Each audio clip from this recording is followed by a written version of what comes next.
إن الحمد لله نحمده ونستعينه ونستغفره ونؤمن به ونتوكل عليه ونعوذ بالله من شرور أنفسنا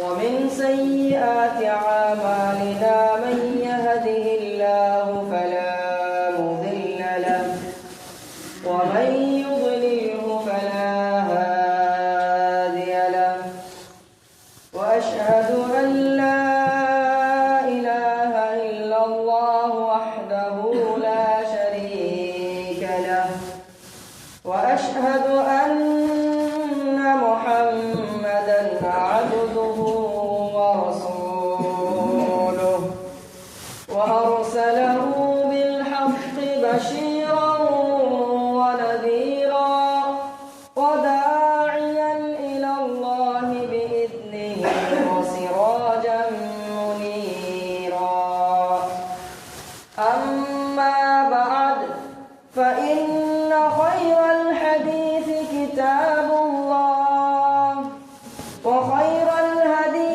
هدي محمد صلى الله عليه وسلم وشر الأمور محدثاتها وكل محدثة بدعة وكل بدعة ضلالة وكل ضلالة في النار.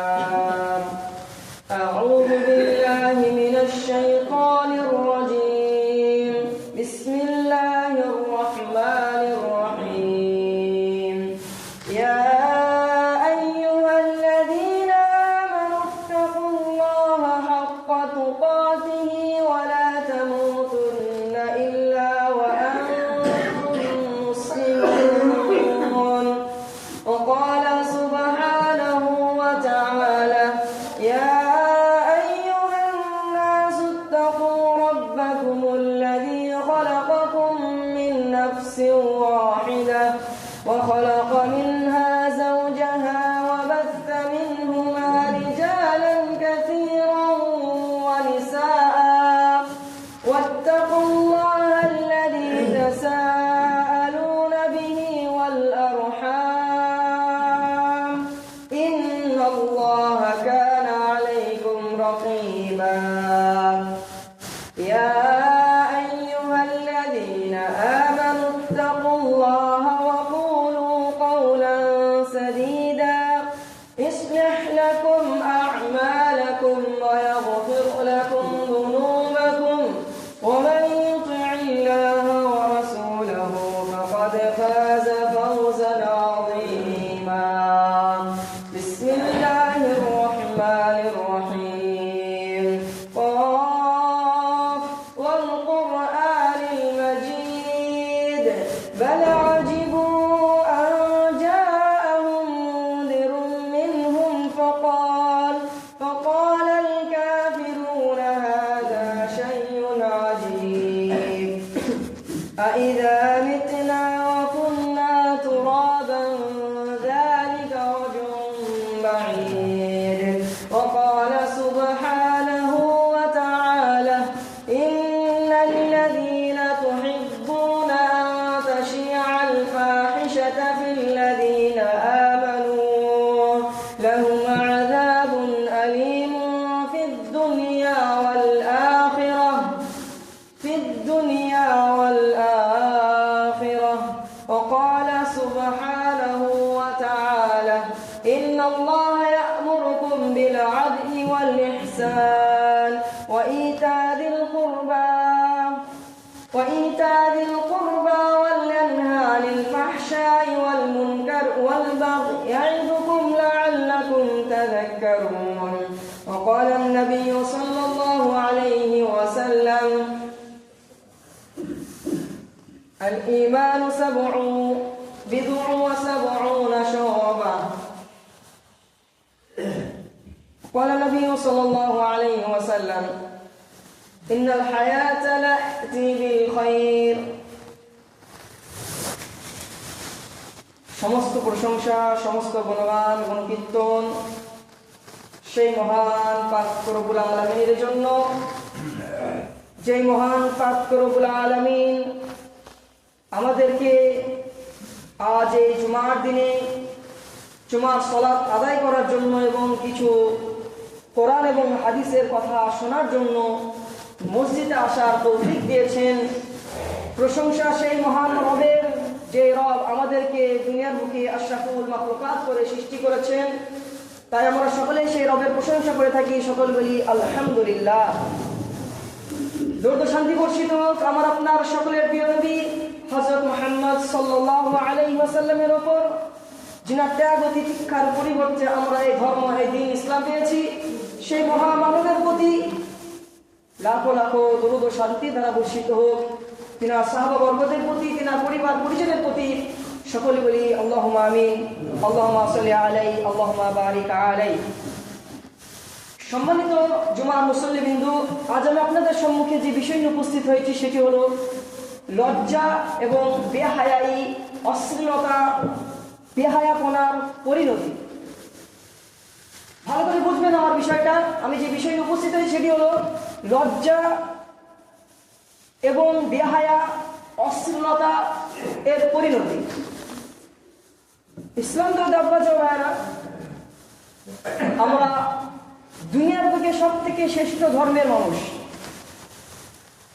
দুনিয়ার বুকে যত রকমের ধর্ম রয়েছে, যত রকমের দিন রয়েছে, তার মধ্য থেকে সব থেকে উত্তম, উৎকৃষ্ট যে ধর্মটা দুনিয়ার মধ্যে রয়েছে, যে ধর্মের মধ্যে মানুষের জীবনের সমস্ত কিছু বলা হয়েছে, যে ধর্মের মধ্যে আমার আপনার জীবনের সমস্ত কথা বলা হয়েছে, যে ধর্মের মধ্যে আমার আপনার জীবনে চলা থেকে নিয়ে শোয়া পর্যন্ত, ওটা থেকে নিয়ে বসা পর্যন্ত সমস্ত জীবনের সমস্ত দিক নিয়ে আলোচনা করেছে, সেটি একমাত্র ধর্ম, সেটি হল ইসলাম ধর্ম।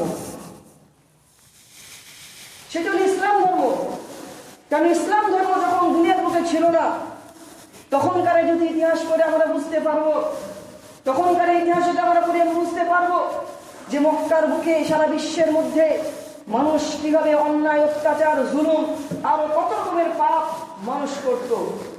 কিন্তু মক্কার বুকে যখন ইসলামের আবির্ভাব হলো, হযরত মুহাম্মদ সাল্লাল্লাহু আলাইহি ওয়াসাল্লামের আগমন হলো, আর যখন এই কোরআন অবতীর্ণ হলো ইকরা বিসমি রাব্বিকাল্লাযী খলাক দিয়ে, তখনকার যে পরিস্থিতি, তখন যে পরিবর্তন এসেছিল এই দুনিয়ার বুকে, সেটা আমরা সকলেই কম বেশি সকলেই জানি।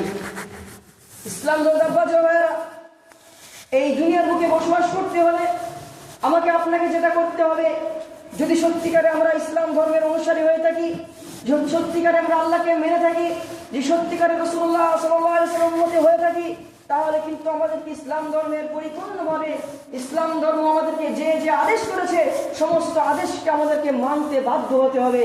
কারণ আল্লাহ সুবহানাহু ওয়া তাআলা বলে দিয়েছেন, ইয়া আইয়ুহাল্লাযীনা আমানু উদখুলু ফিস-সিলমি কাফা ওয়া লা তাত্তাবিউ খুতুওয়াতিশ শাইতান ইন্নাহু লাকুম আদুউম মুবিন। আল্লাহ তাআলা বলে দিয়েছেন, ইয়া আইয়ুহাল্লাযীনা আমানু, হে ঈমানদারগণ, যারা ঈমান নিয়ে এসেছো, উদখুলু, প্রবেশ করে যাও, দাখিল হয়ে যাও, ফিস-সিলমি কাফা, ইসলাম ধর্মের মধ্যে পরিপূর্ণভাবে আমাদেরকে ইসলামের মধ্যে প্রবেশ করতে হবে, পরিপূর্ণভাবে আমাদেরকে ইসলামের মধ্যে দাখিল হতে হবে। তারপর আল্লাহ তাআলা বলেছেন, ওয়ালা তাত্তাবিউ খুতুওয়াতিশ শাইতান, ওয়ালা তাত্তাবিউ খুতুওয়াতিশ শাইতান, তোমরা শয়তানের পদাঙ্ক অনুসরণ করো না, তোমরা শয়তানের রাস্তায় চলো না। ইন্নাহু লাকুম আদুউম মুবিন, কেননা শয়তান হলো তোমাদের প্রকাশ্য সবথেকে বড় শত্রু। দুনিয়ার বুকে যদি আমি জানি যে ওটা আমার শত্রু, ওর সামনে গেলে আমার ক্ষতি হবে, ওর কাছে গেলে আমার ক্ষতি হবে, ওর আশেপাশে থাকলে আমার ক্ষতি হবে, তাহলে কিন্তু আমরা বাঁচার চেষ্টা করি দুনিয়ার বুকে। সেই ব্যক্তি থেকে আমরা বাঁচার চেষ্টা করি, সেই ব্যক্তি থেকে যত পারি আমরা বাঁচার চেষ্টা করি।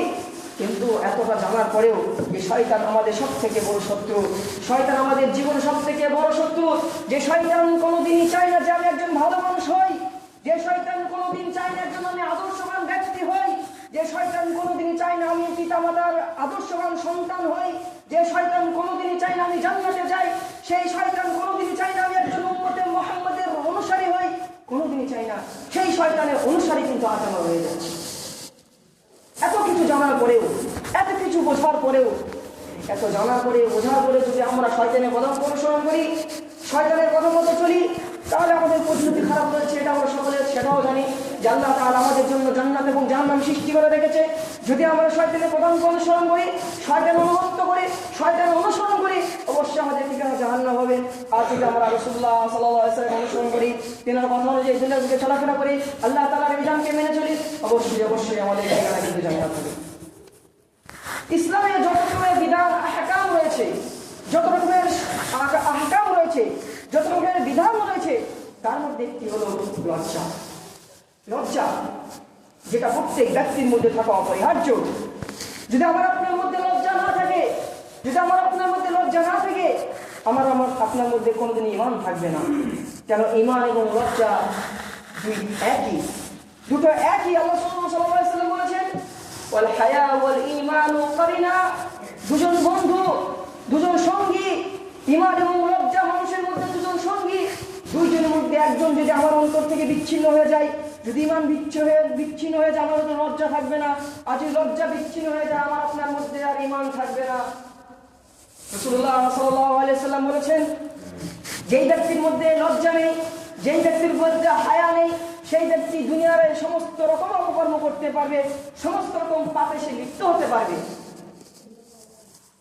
আল্লাহ সাল্লাল্লাহু আলাইহি ওয়াসাল্লাম, বুখারী শরীফের হাদিস, আল্লাহ রাসূলুল্লাহ সাল্লাল্লাহু আলাইহি ওয়াসাল্লাম মাররা আলা রাজুলিন মিন আনসার একজন সাহাবীর কাছ দিয়ে আল্লাহ সাল্লাল্লাহু আলাইহি ওয়াসাল্লাম পার হয়ে গেলেন। দেখলেন সেই সাহাবাটা তাইযুকুম আখাহু আল হায়া, তার ভাইকে লজ্জা সম্পর্কে উপদেশ করছে যে আমার ভাই, তোমাকে লজ্জা করতে হবে, তোমার ভিতরে হায়া নিয়ে আসতে হবে, এরকম উপদেশ করছে। রাসূলুল্লাহ সাল্লাল্লাহু আলাইহি ওয়াসাল্লাম বললেন, দাআহু ফাইনাল হায়া মিনাল ঈমান, তাকে ছেড়ে দাও, কেন হলো লজ্জা ঈমানের অঙ্গ। লজ্জা হলো ঈমানের অঙ্গ।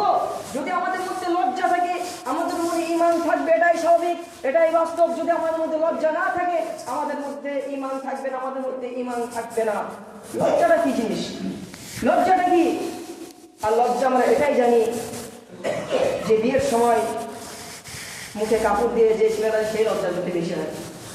মুখে রুমাল দিয়ে যায় বিয়ে করতে গেলে কোনো যুবক ছেলে, কিন্তু নাউযুবিল্লাহ সে তার স্বামীর সামনে বেহায়াপনা করছে, সে অন্য মহিলার সাথে বেহায়াপনা করছে, কিন্তু তাকে রুমাল দিয়ে যাচ্ছে, এটাই তার কাছে লজ্জা হয়ে যাচ্ছে।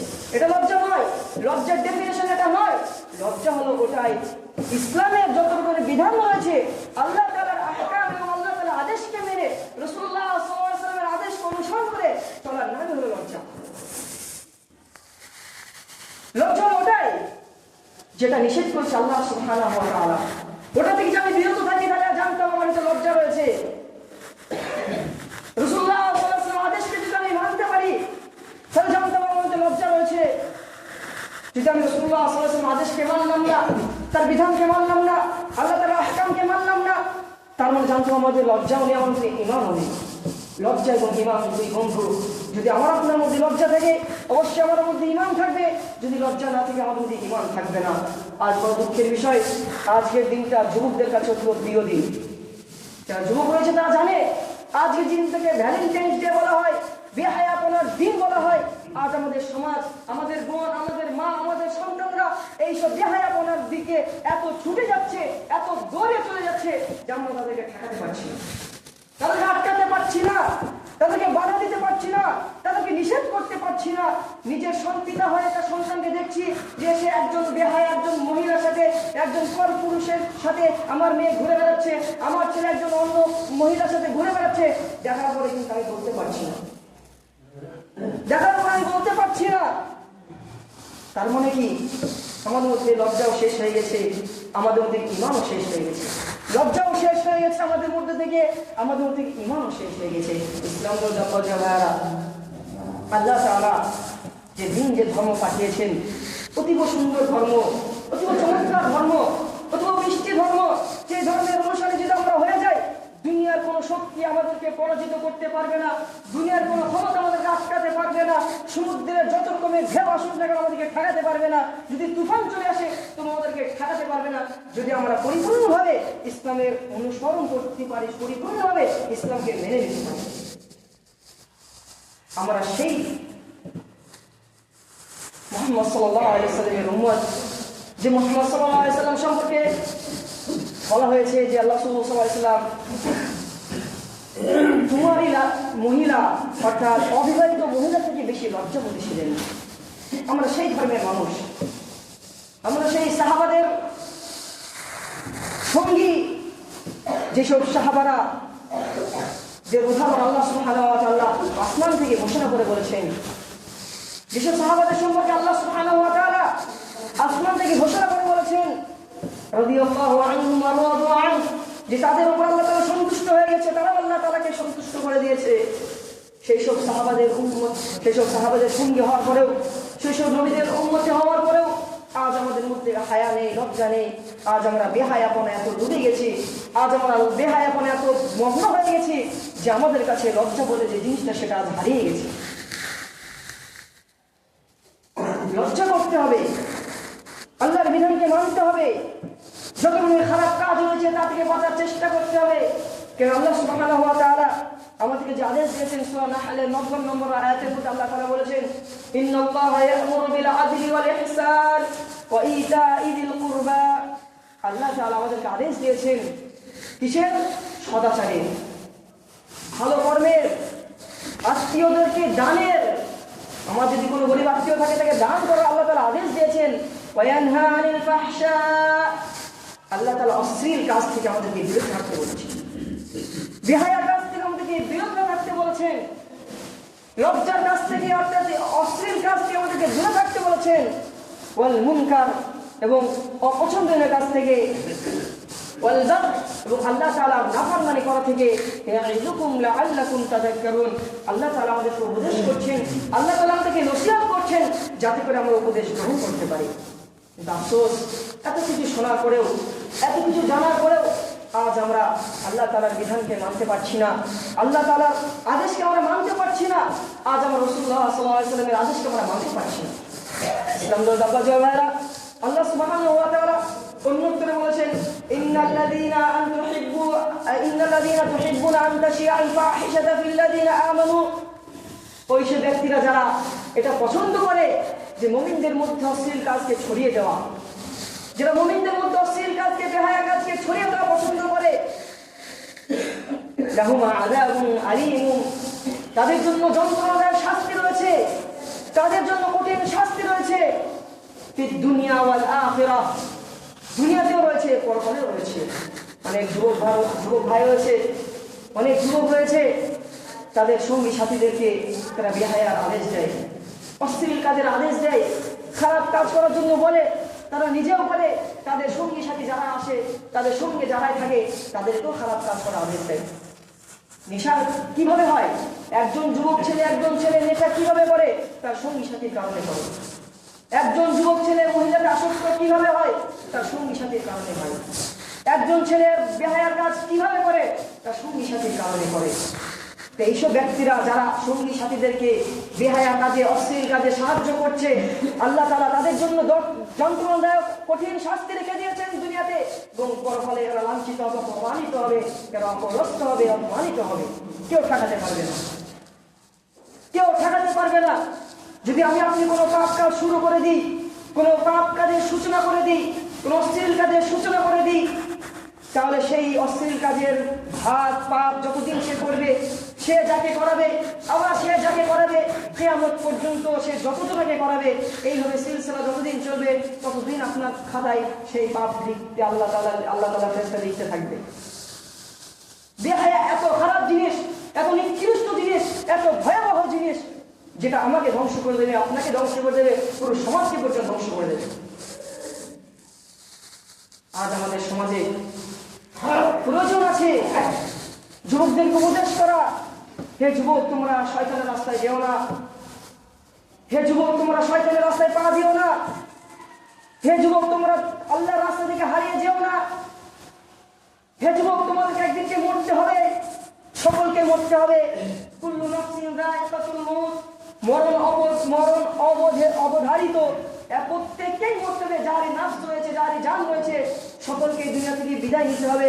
আর দুনিয়া থেকে বিদায় নেওয়ার পরে আমাদেরকে আল্লাহর কাছে হিসাব দিতে হবে, আল্লাহ তাআলার কাছে জবাব দিতে হবে। আর সর্বপ্রথম কিয়ামতের দিন যে হিসাব নেওয়া হবে, আউয়ালু মা ইউহাসাবু বিহিল আবদু ইয়াওমাল কিয়ামাহ আস-সালাহ, নামাজ সম্পর্কে জিজ্ঞাসা করা হবে, নামাজ তুমি পড়ছো কি পড়নি? হে যুবক, তোমরা যদি বেহায়ায় ডুবে থাকো, নামাজ পড়ো, ইনশাআল্লাহ আল্লাহ তাআলা তোমাকে দূর করে দেবে, ওই বেহায়া থেকে তোমাকে বাঁচিয়ে নেবে। কারণ আল্লাহ তাআলা বলেছেন, ইন্না সলাতা তানহা আনিল ফাহশাই ওয়াল মুনকার, অবশ্যই নামাজ মানুষকে বেহায়া অশ্লীল কাজ থেকে দূরত রাখে।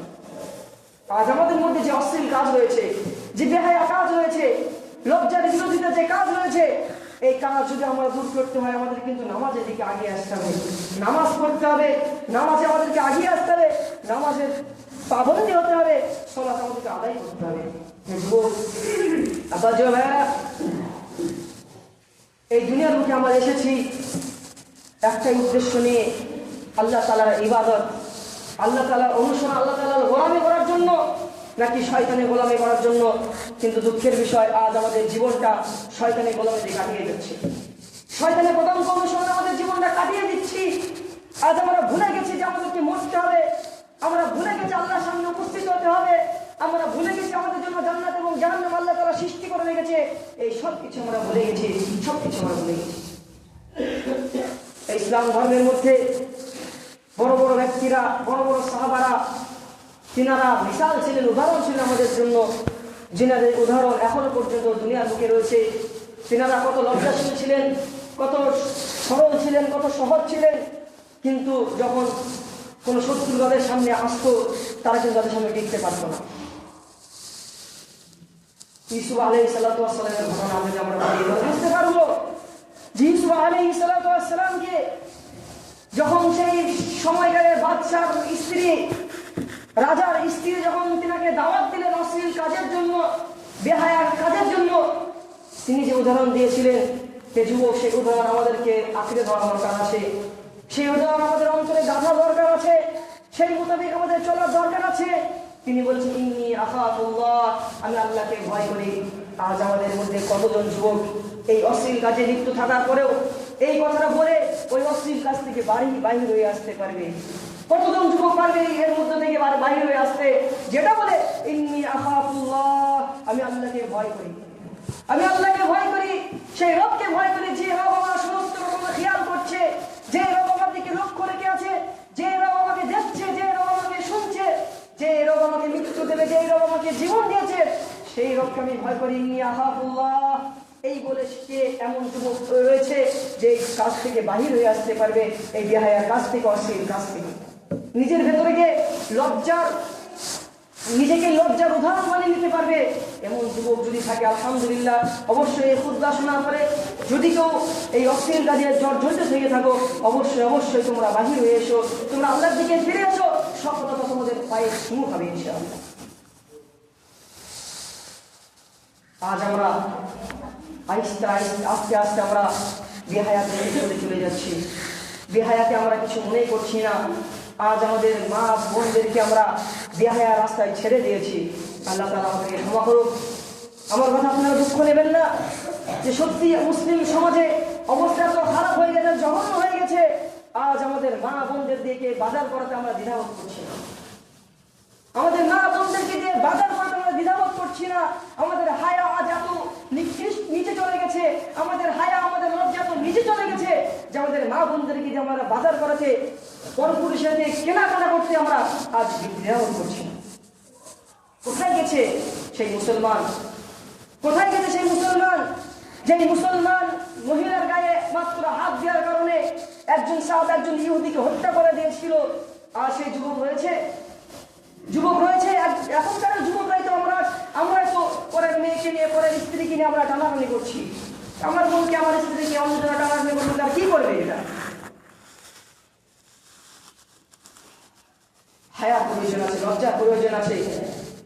লজ্জা যদি আমাদের মধ্যে না থাকে, দুনিয়ার সমস্ত খারাপ কাজ আমরা করতে কোনো দ্বিধাবোধ করবো না।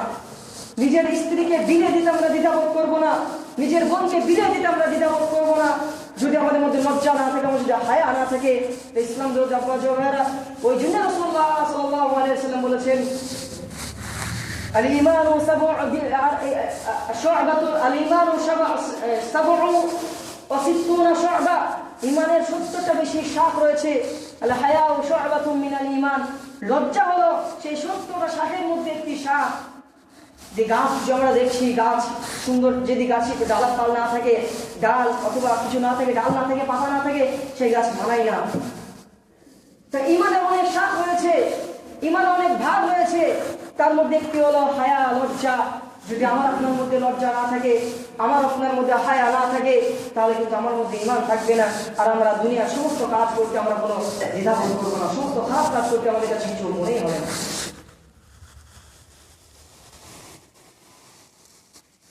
ইসলাম তো আমরা সকলে জানি সামনে রমজান মাস আসছে। আজ 15 শাবান, শাবান মাসের 15 তারিখ, আর মাত্র 15 দিন পর অথবা 14 দিন পর আমাদের সামনে রমজান শুরু হয়ে যাবে। রমজান মাস আসার আগে আমাদের অন্তরকে পরিষ্কার করতে হবে। আমাদের অন্তরকে, অন্তরের মধ্যে যেসব আগাছা রয়েছে, বেহায়াপনার আগাছা যেসব রয়েছে, সে আগাছাকে দূর করে ফেলে দিতে হবে। রমজানের জন্য প্রস্তুতি নিতে হবে। রমজান অতীব গুরুত্বপূর্ণ মাস, রমজান অতীব গুরুত্বপূর্ণ মাস। এই রমজানের প্রস্তুতি আমাদের প্রত্যেককে নেওয়া দরকার। এই রমজানের প্রস্তুতি আমাদের প্রত্যেককে এইভাবে নিতে হবে। এখন থেকে আমাদেরকে নামাজের পাবন্দি হতে হবে। 5 ওয়াক্ত নামাজের আমাদেরকে পাবন্দি হতে হবে। 5 ওয়াক্ত নামাজ পড়তে আসার চেষ্টা করতে হবে। দান খয়রাত করতে হবে, ভালো কাজে আগিয়ে যেতে হবে। নিজের অন্তরে যেসব খারাপ, যেসব হাওয়াস রয়েছে, যেসব নিজের অন্তরে যেসব বদ, যেসব অভ্যাস রয়েছে, সেসব অভ্যাসকে ত্যাগ করতে হবে। তবে আমরা রমজান থেকে ফায়দা উঠাতে পারবো, রমজান থেকে নিজে উপকৃত হতে পারবো।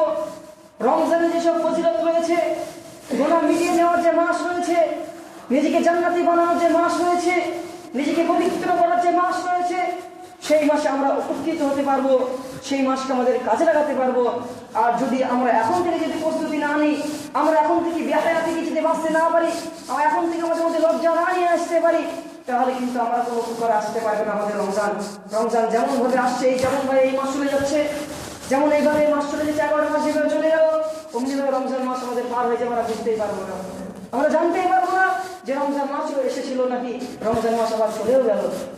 ইসলাম ধর্মের আমার উপদেশ একটাই, আমরা সকলেই বেহায়া থেকে বেঁচে থাকার চেষ্টা করব। আমরা সকলেই অশ্লীল কাজ থেকে বেঁচে থাকার চেষ্টা করব। আমরা সকলেই খারাপ কাজ, মন্দ কাজ থেকে বেঁচে থাকার চেষ্টা করব। শুধু তাই নয়, নিজে বাঁচবো তাই নয়, যারা আমার প্রতিবেশী রয়েছে, যারা আমার বন্ধু রয়েছে, যারা খারাপ কাজে লিপ্ত রয়েছে, অশ্লীল কাজে যারা লিপ্ত রয়েছে, বেহায়া কাজে যারা লিপ্ত রয়েছে, তাদেরকেও আমরা চেষ্টা করব যে এদেরকে যেন বাঁচাতে পারি। কেউ নিজে তো বাঁচলাম, নিজে বাঁচার পরে যদি অপরকে বাঁচাতে না পারি, তাহলে দুনিয়াতে আমার বেঁচে থাকার কোনো স্বার্থ থাকলো না। অবশ্যই নিজে বাঁচতে হবে, নিজের পরিবারকে বাঁচাতে হবে।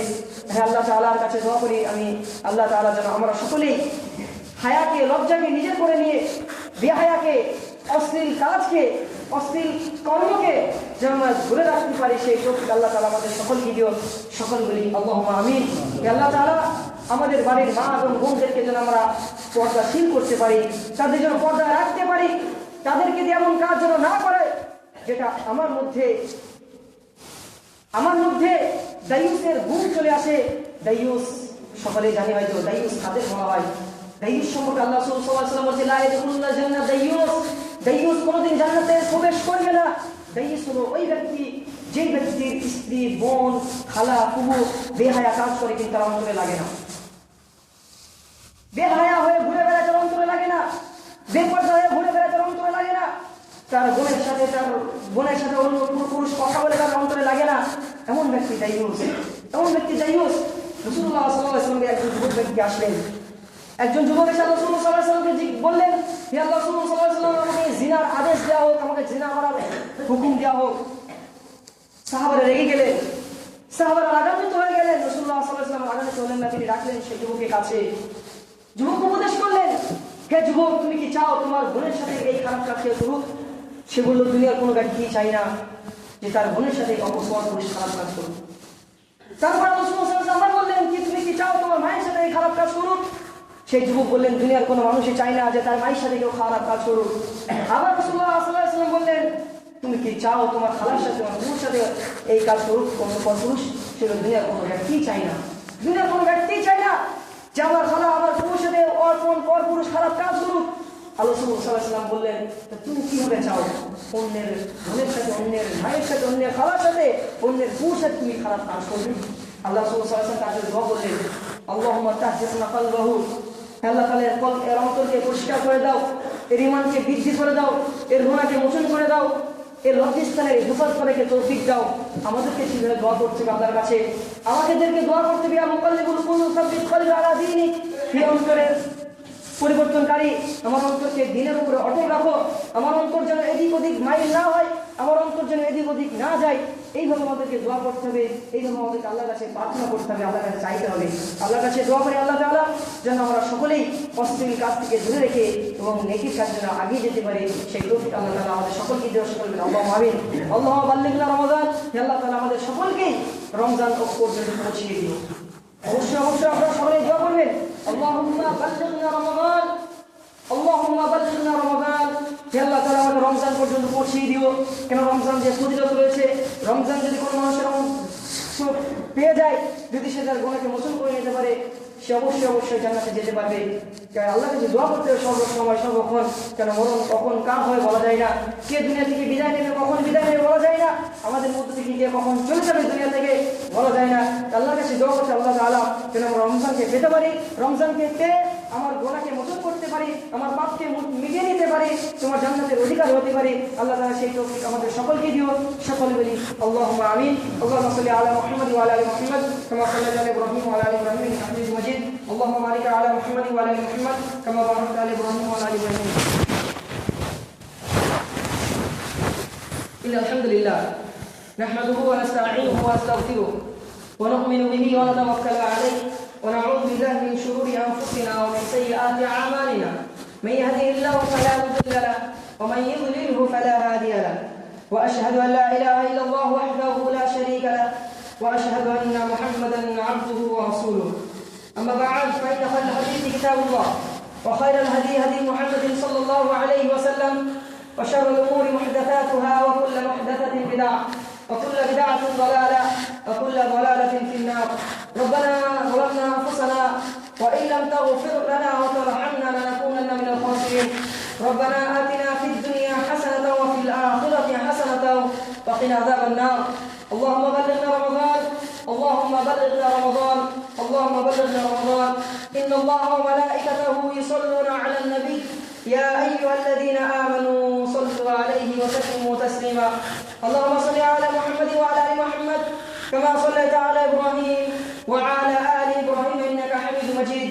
اللهم بارك على محمد وعلى آل محمد كما باركت على إبراهيم وعلى آل إبراهيم إنك حميد مجيد. ربنا تقبل منا إنك أنت السميع العليم وأتوب